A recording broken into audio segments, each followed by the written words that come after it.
Hey everybody, I'm Ryan Doyle here at the Verdigris Table, and the Dungeons & Dragons 2024 Player's Handbook is out. So now is a really great time to come back to the game with a set of fresh eyes and a beginner's mindset. Whether you are brand new to D&D or have years of experience playing the game, maybe decades of experience behind the Dungeon Master's screen, it is always good to once in a while take a step back and get down to basics. I'm sure a lot of us just flipped to our favorite class or jumped to the spells in the back, maybe the feet, but there is a lot worth looking at in chapter 1 of this book, and it would be a real shame to skip it entirely because we assume that we've got nothing left to learn. So here in this video, I'm going to be highlighting 5 key things from the early pages of the PHB that are worth remembering. I might even write them out to stick on the front of my Dungeon Master screen, like those old, snippets of tips and advice you used to get on loading screens for games. And hey, I invite you to do the same, or maybe just share this video with the folks at your table and help a brother out. The second sentence of the first chapter in the Player's Handbook delivers this gem. In D&D, the action takes place in the imaginations of the players, and it's narrated by everyone together. Sure. I know what D&D is, you may be thinking, but let's unpack that a little bit. First, the battle maps, the miniatures, the art, the VTTs. These are all aids for the imagination, but not replacement. But it's the second part that hit me the hardest. D&D's narrated by everyone together. These 5 words address some of the biggest issues you find underlying those unsatisfying sessions, whether we're talking about, nights that they just don't click, to TTRPG horror stories. The Dungeon Master is not narrating a story for the rest of the table. Whether it's like a frustrated novelist type, a control freak enacting their own ego-driven fantasies, or just an overeager beginner trying to entertain and amaze their players. The Dungeon Master that forgets to leave room for player agency and character choices and creative contributions from the rest of the table is not running the game by the book.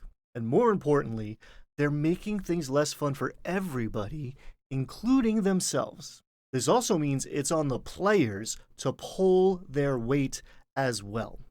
We don't just show up and sit back and wait to be entertained. You want things to be different, better, maybe more like your favorite actual play show? All right, great. How are you going to contribute to that? D&D is narrated by everyone together. We should be looking for opportunities to support the narrative through our character. In the examples of play throughout the chapter, the players describe what their characters are doing, even in combat, when they make an attack roll or they cast a spell. It's a team game. Do your part, play your position, and hey, maybe pass the ball once in a while. Don't make it all about me. It's about everyone together. The world might be a better place if we all remember that more often. I feel like the companion to this narrated by everyone together rule is demonstrated in the very first example of play we get. One at a time. I actually really like that the designers have sprinkled these short examples of play throughout the first chapter of the PHB. I also like that the first chapter of the PHB is about how to play instead of waiting 100+ pages to get to that part. And that kind of shows the benefit of coming back to the fundamentals with a fresh outlook, yeah? First example of play in the Player's Handbook, the Dungeon Master describes the scene, then the players describe what their characters do.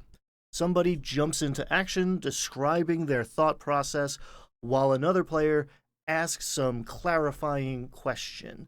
Then the Dungeon Master says, all right, one at a time. It's obvious that we take turns in combat when initiative has been rolled, but during the rest of the game, it's kind of easy to forget that we have to go one at a time. That includes the Dungeon Master, by the way. Notice that the players don't interrupt as the scene is set because they might miss some key pieces of information, but also because the Dungeon Master gets to take their turn, like everybody else. This might feel like kindergarten stuff for some of us, but I am sure you can think of somebody else who could maybe use a refresher, right? And the thing I really wanted to point out here is that with a little experience, the Dungeon Master can collect what each PC is doing one at a time and then resolve them in the most interesting order. In this Ravenloft example, if the bridge the party's crossing is perfectly capable of supporting their weight, then I might describe that fact before resolving the investigation of that gargoyle statue if it's going to come alive and attack. This not only gives me the chance to control pacing and build up the narrative, it can also be useful to make sure everybody's getting their turn in the spotlight. And if you've ever been like overwhelmed but felt it would be too rude to say one at a time when everybody's talking at once, hey, it's right there in the PHB. Not even turning the first page yet. Chapter 1 of the new PHB spells out the 3 things players are expected to do. Make a character, team up, and venture forth. Pretty simple, but you'll see some people put a ton of energy into that first one, watching character build videos, researching optimization, crafting backstories, maybe by working with the Game Master's compendium of explosive creation. But some folks out there then seem to forget they're supposed to team up and venture forth. Your character's not going to be an ally that contributes and complements a team?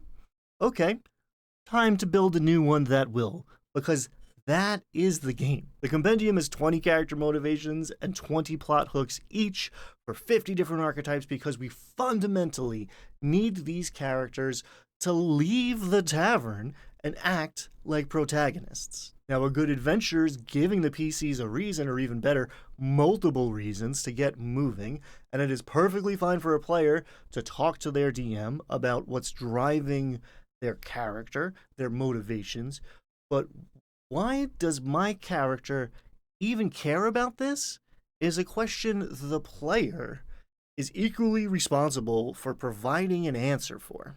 A few pages later, we get a sidebar on what would your character do?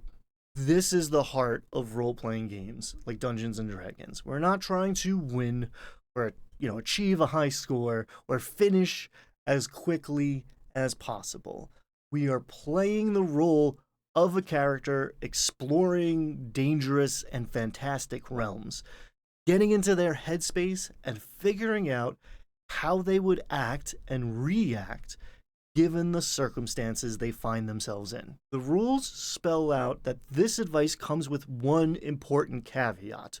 Avoid character choices that ruin the fun of the other players and the Dungeon Master. Choose actions that delight you and your friends. Man, put that on both sides of the Dungeon Master's screen. Hell, tattoo it on your arm so everybody can see it. Choose actions that delight you and your friends. Follow your bliss, baby. Ananda. The PHB lays out 2 approaches to role-playing: active role-playing and descriptive role-playing. Active role-playing is essentially acting. You speak in the character's voice. Maybe you even embody some of their actions, their posture, their mannerisms. And then in descriptive role-playing, you describe your character's words and actions, even narrating how they think and what they're feeling, maybe. Both of these approaches are acceptable and equally valid. You might have a preference for one of them. Your whole table might agree to try to bring in more of an active role-playing style to the game or get more descriptive with things for a while, but one isn't fundamentally better or more correct than the other. We want to encourage each other to be true to our characters, sure, and for some of us, active RP actually helps us connect on a deeper level with things, but that's not necessary or even true for everybody. Now, my personal preference is a combination of both styles, and I'll often switch between the first person and the third person perspective, as it were.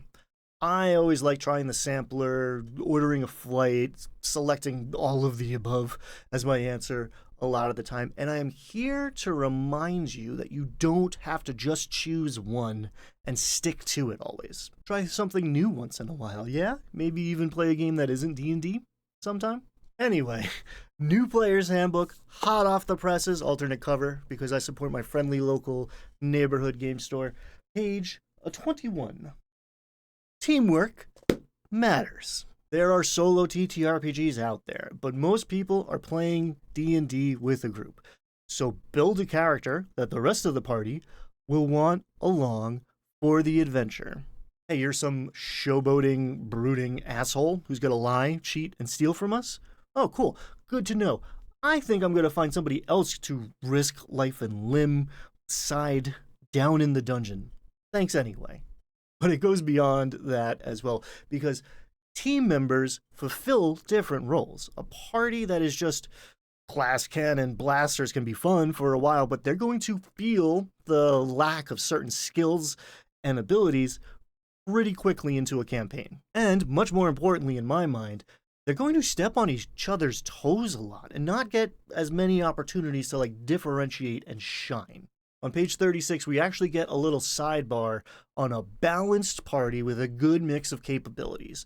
Now, admittedly, this is definitely oversimplifying things, and that's before we even talk about subclass selections, but the core idea of diversifying the group's strengths and weaknesses is fundamentally sound. There is more to this game than just hitting things very hard. That's a big part of the game, and you do want to be good at it, but if you've got nothing to do beyond hitting things hard, you're going to be waiting around for combat while everybody else plays the rest of the game. And if nobody else in the party is good at anything else but combat, that one character that can handle sneaking and searching and healing, talking to people, is going to become the MVP of the adventure. So there's 5 big ideas I'm glad are in chapter 1 for new players and to remind the veterans out there. Keeping these in mind can make your gaming experience way better and honestly prevent a lot of the common issues that you see.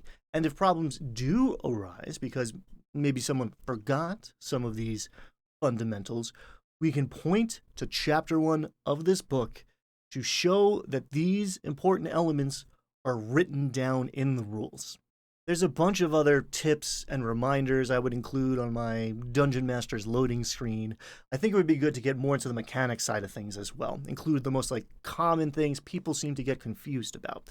So that's what we're going to do next time. 10 simple rules that people often get wrong, including me. I'm people. I hope I see you there. Until next time, be kind, have fun.